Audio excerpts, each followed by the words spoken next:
Assalamu alaikum warahmatullahi wabarakatuh. Alhamdulillahi rabbil alamin wassalatu wassalamu ala rasulillahi sallallahu alaihi wasallam. Baada ya kumshukuru Allah tabaraka wa taala na kumtakia ziada ya rehema mtume wetu Muhammad sallallahu alaihi wasallam, leo tulikuwepo katika semina maalumu ambayo iliyoandaliwa na Baraza Kuu la Waislamu Tanzania BAKWATA wilaya ya Temeke. Lengo na makusudio ya semina hii ni kuwawezesha watendaji, kwa maana ya kwamba makatibu wa ngazi za kata, kuanzia makatibu wa baraza pamoja na makatibu wa jumuiya zote mbili za Baraza Kuu la Waislamu Tanzania BAKWATA, kwa maana jumuiya ya kina mama JUWAKITA, lakini pia na jumuiya ya vijana JUVIKIBA. Semina hii ya leo maana yake imeenda kuwajengea uwezo katika namna ya kuendea uchaguzi.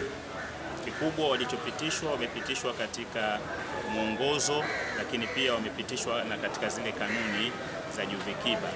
Kwa hiyo viongozi wote wanatakiwa waende katika kata zao kwa ajili ya kusimamia uchaguzi wa ngazi za misikiti, kwa sababu uchaguzi ambao unaoanza kwa sasa hivi ni uchaguzi wa ngazi za misikiti. Kisha kwa ngazi za misikiti utakwenda kwenye ngazi za kata, lakini pia baada ya hapo itakwenda katika ngazi ya wilaya na mkoa kwa ujumla.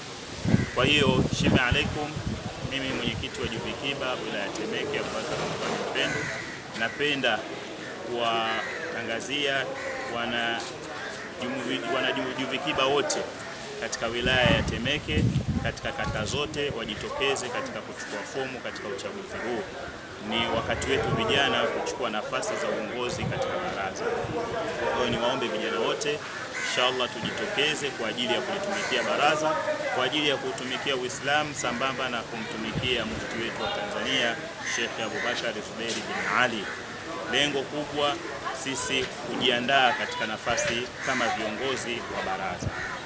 Wama alaina ila albalaghul mubin. Wassalamu alaikum warahmatullahi wabarakatuh.